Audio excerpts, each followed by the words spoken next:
بسم اللہ الرحمن الرحیم۔ السلام علیکم۔ حضرت یوسف علیہ السلام کا مکمل واقعہ جاننے کے لیے اس ویڈیو کو مکمل دیکھیں اور اس چینل کو سبسکرائب کریں۔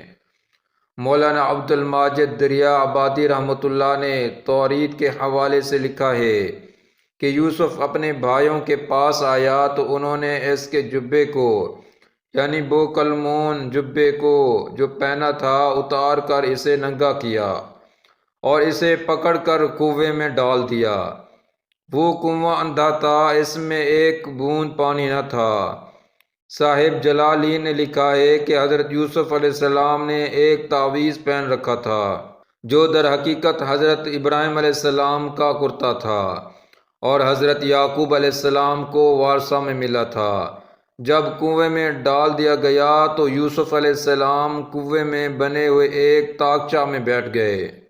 حضرت جبرائیل علیہ السلام تشریف لائے، وہ کرتا انہیں پہنا دیا جو تعویذ کی شکل میں تھا۔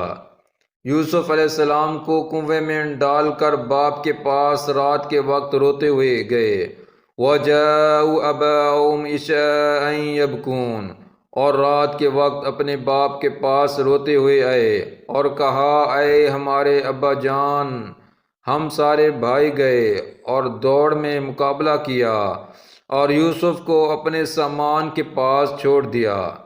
پھر کسی بھیڑیے نے آ کر اس کو کھا لیا، اور آپ کو ہماری باتوں پر یقین تو آئے گا نہیں اگرچہ ہم سچے ہیں۔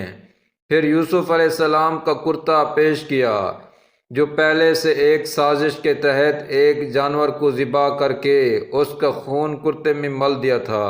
وَجَاءُوا عَلَىٰ قَمِيصِهِ بِدَمٍ كَذِبٍ، اور ان کے کرتے پر جھوٹ کا خون بھی لگا لیے۔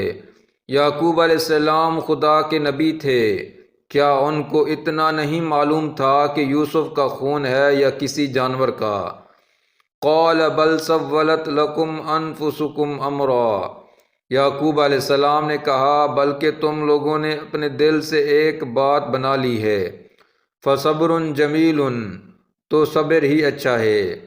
بعض مفسرین نے بیان کیا ہے کہ یعقوب علیہ السلام نے کہا، بیٹو، بھیڑیا تو بڑا ہوشیار تھا کہ یوسف کو تو کھا گیا مگر کرتا صحیح سالم چھوڑ گیا۔ سچ کہا ہے، جھوٹ بولنے والے کا حافظ صحیح نہیں رہتا۔ حضرت یوسف علیہ السلام جس کنویں میں تھے اس طرف سے ایک قافلہ گزرا تو قافلہ والوں نے ایک آدمی کو پانی لینے کے لیے بھیجا۔ جب اس نے ڈول ڈالا تو حضرت یوسف علیہ السلام اس ڈول میں بیٹھ گئے۔ اس آدمی نے خوشی میں پکارا، یہ لو ایک لڑکا نکل آیا۔ وَأَسَرُّوا بِضَاعَةً، اور اس کو سامان تجارت سمجھ کر چھپا لیا۔ اور ایک روایت یہ بھی ہے کہ یوسف علیہ السلام کے بھائیوں نے چند کوڑیوں میں قافلہ والوں کو بیچ دیا۔ پھر اہل قافلہ نے مصر میں حضرت یوسف علیہ السلام کو نیلام کیا تو عزیز مصر جس کا نام ولید بن ریان تھا اس نے خریدا۔ وَقَالَ الَّذِي اشْتَرَاهُ مِن مِّصْرَ لِامْرَأَتِهِ أَكْرِمِي مَثْوَاهُ عَسَىٰ أَن يَنفَعَنَا أَوْ نَتَّخِذَهُ وَلَدًا، اور جس نے اسے مصر میں خریدا تھا اس نے اپنی بیوی سے کہا، اسے خاطر سے رکھنا، کیا عجب ہے کہ ہمارے کام آوے یا ہم اس کو بیٹا ہی بنا لیں۔ اس طریقے سے حضرت یوسف علیہ السلام عزیز مصر کے یہاں رہنے لگے اور عزیز مصر نے بڑے ہی عیش و آرام سے رکھا۔ حضرت یوسف علیہ السلام نے بچپن سے جوانی عزیز مصر کے یہاں گزار دی۔ عزیز مصر کی بیوی حضرت یوسف علیہ السلام کے حسن و جمال پر فدا ہو گئی۔ دلکشی و ہوش ربائی کے سارے سامان جمع کر کے چاہا کہ یوسف کے دل کو ان کے قابو سے باہر کر دے۔ ایک طرف عیش و نشاط کے سامان، نفسانی جذبات پورے کرنے کے لیے ہر قسم کی سہولتیں، یوسف علیہ السلام کا ہر وقت زلیخا کے گھر میں موجود رہنا، اس کا نہایت محبت اور پیار سے رکھنا، تنہائی میں خود عورت کی طرف ایک خواہش کا بے بیکانہ اظہار، کسی غیر کے آنے جانے کے سب دروازے بند۔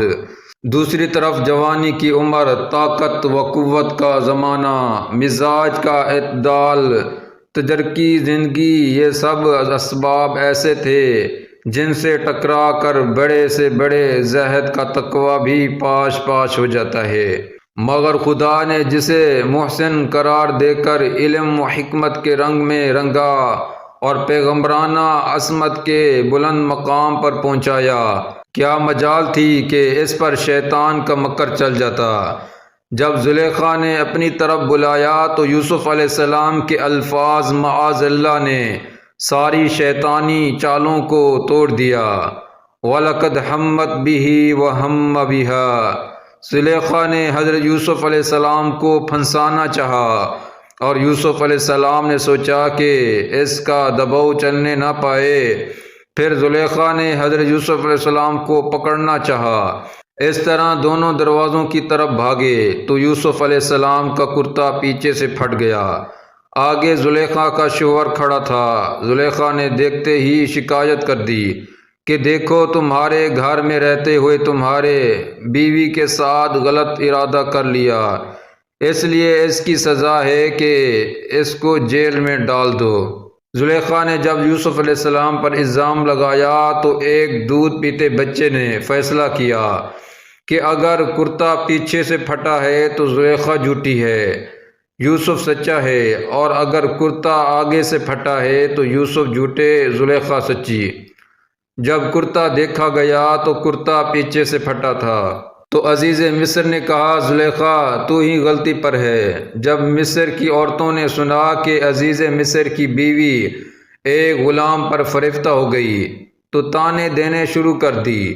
جب مصر کی عورتوں نے سنا کہ عزیز مصر کی بیوی ایک غلام پر فریفتہ ہو گئی تو طعنے دینے شروع کر دیے کہ ملکہ ہوتے ہوئے ایک غلام پر عاشق ہو گئی۔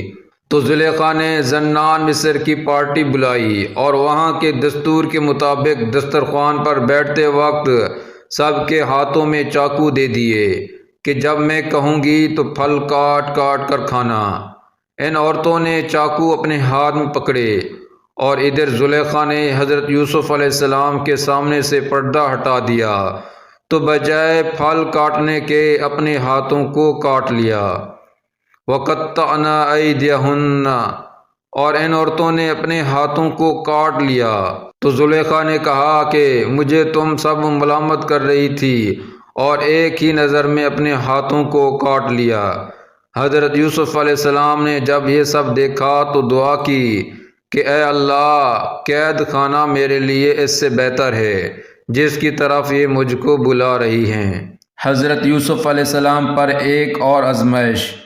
اللہ تعالیٰ نے یوسف علیہ السلام کی دعا قبول فرمائی اور قید خانے میں گئے، اور ان کے ساتھ دو اور قیدی بھی گئے جن میں ایک بادشاہ کا ساقی اور ایک بادشاہ کا باورچی تھا۔ ایک مرتبہ ان دونوں نے خواب دیکھا۔ ساقی نے کہا میں نے خواب دیکھا کہ میں بادشاہ کو شراب پلا رہا ہوں۔ باورچی نے کہا کہ میں نے خواب دیکھا ہے کہ میرے سر پر روٹیوں کا ٹوکرا رکھا ہوا ہے اور پرندے اس سے نکال کر کھا رہے ہیں۔ حضرت یوسف علیہ السلام نے دونوں کو تعبیر بتلائی۔ ساقی کو کہا کہ تو رہا ہو جائے گا اور اپنے آقا کو شراب پلائے گا، اور باورچی کو کہا کہ تو سولی پر چڑھا دیا جائے گا۔ چنانچہ ایسا ہی ہوا۔ جب ساقی رہا ہو کر جانے لگا تو اس سے حضرت یوسف علیہ السلام نے کہا کہ اپنے آقا سے جا کر میرا تذکرہ کرنا، مگر وہ بھول گئے۔ پھر ایک زمانے کے بعد بادشاہ نے ایک خواب دیکھا کہ 7 موٹی گائیں ہیں اور ان کو 7 دبلی گائیں کھا رہی ہیں، اور 7 سرسب بالیاں اور 7 سوکھی بالیاں ہیں۔ دربار کے لوگوں سے کہا کہ اس کی تعبیر بتلاؤ، تو درباریوں نے یہ کہہ کر ٹال دیا کہ یہ تو پریشان خواب ہے۔ لیکن وہ ساقی جو رہا ہو کر آیا تھا اس نے کہا کہ میں آپ کو ٹھیک ٹھیک تعبیر سناؤں گا۔ چنانچہ یوسف علیہ السلام کے پاس بھاگا ہوا گیا اور صورتحال سے آگاہ کیا۔ تو حضرت یوسف علیہ السلام نے نہ صرف یہ کہ خواب کی تعبیر بتلائی بلکہ تدبیر بھی بیان فرمائی کہ 7 سال خوشحالی کے آئیں گے، پھر 7 سال تنگی کے، پھر 7 سال خوشحالی کے آئیں گے۔ اس لیے شروع کے 7 سال خوشحالی کے آئیں تو ان میں خوب غلے کی پیداوار کرانا، اور جتنے غلوں کی ضرورت ہوگی بالیوں سے اتنا ہی نکالنا، باقی غلوں کو بالیوں میں چھوڑ دینا تاکہ تنگی کے زمانے میں کام آوے اور ان میں کیڑا نہ ہو۔ حضرت یوسف علیہ السلام کا واقعہ ہوا۔ حضرت زلیخا نے حضرت یوسف علیہ السلام کو 7 کوٹھریوں میں بند کر کے ان سے وصال چاہا۔ حضرت یوسف علیہ السلام پرہیز کرتے ہیں۔ قال معاذ اللہ انہ ربی احسن مثوای انہ لا یفلح الظالمون۔ حضرت زلیخا کو کہتے ہیں کہ معاذ اللہ، میں اپنے مالک کی نافرمانی کروں اور اس کی بیوی پر ہاتھ ڈالوں، اس نے بہت بڑے بڑے میرے ساتھ احسان کیے ہیں، میں جاہل نہیں ہو سکتا۔ مگر اس نے پیچھا کیا اور اس قدر پیچھے پڑی کہ قریب تھا کہ حضرت یوسف علیہ السلام مبتلا ہو جائیں، تو فرماتے ہیں وَلَقَدْ حَمَّتْ بِهِ وَهَمَّ بِهَا لَوْلَا أَن رَّأَىٰ بُرْهَانَ رَبِّهِ كَذَٰلِكَ لِنَصْرِفَ عَنْهُ السُّوءَ وَالْفَحْشَاءَ إِنَّهُ مِنْ عِبَادِنَا الْمُخْلَصِينَ۔ تو اللہ تعالیٰ نے حفاظت کے واسطے حضرت جبرائیل علیہ السلام کو مقرر کیا۔ حضرت جبرائیل علیہ السلام سامنے سے ان کے والد حضرت یعقوب علیہ السلام کی صورت میں آئے اور سامنے کھڑے ہو کر انگلی منہ میں دباتے ہیں اور اشارہ کرتے ہیں کہ خبردار خبردار، اس میں مبتلا مت ہونا۔ حضرت یعقوب علیہ السلام کو خبر بھی نہیں، مگر یہاں یہ معاملہ ہوا۔ حضرت یوسف علیہ السلام کو روک دیا گیا، بچا لیا گیا۔ تو حضرت سید احمد صاحب شہید فرماتے ہیں بسا اوقات ایسا ہوتا ہے کہ کسی کامل کے ہاتھ پر بیعت کرنے والا کسی گمراہی کے اندر پھنسنے والا ہوتا ہے تو اللہ تعالیٰ کی طرف سے کسی لطیفے سے، کسی روحانیت سے، کسی فرشتے کے ذریعے سے حفاظت کی جاتی ہے، ایسے طریقے سے کہ جو مرشد کے ساتھ تعلق رکھتا ہو۔ حضرت یوسف علیہ السلام کی حیا۔ حضرت یوسف علیہ السلام کو جب زلیخا نے بہکانے و پھسلانے کی کوشش کی تو اس وقت زلیخا نے وہاں کمرے میں رکھے ایک بت پر پردہ ڈال دیا۔ حضرت یوسف علیہ السلام نے پوچھا کہ یہ کیوں ڈال دیا؟ تو زلیخا نے جواب دیا کہ مجھے اس بت سے شرم آ رہی ہے کہ اس حال میں وہ مجھے دیکھے۔ حضرت یوسف علیہ السلام نے فرمایا کہ پھر تو میں زیادہ مستحق ہوں کہ اللہ سے شرم کروں۔ اس ویڈیو کو لائک کریں، شیئر کریں اور اس چینل کو سبسکرائب کریں۔ جزاکم اللہ خیرا۔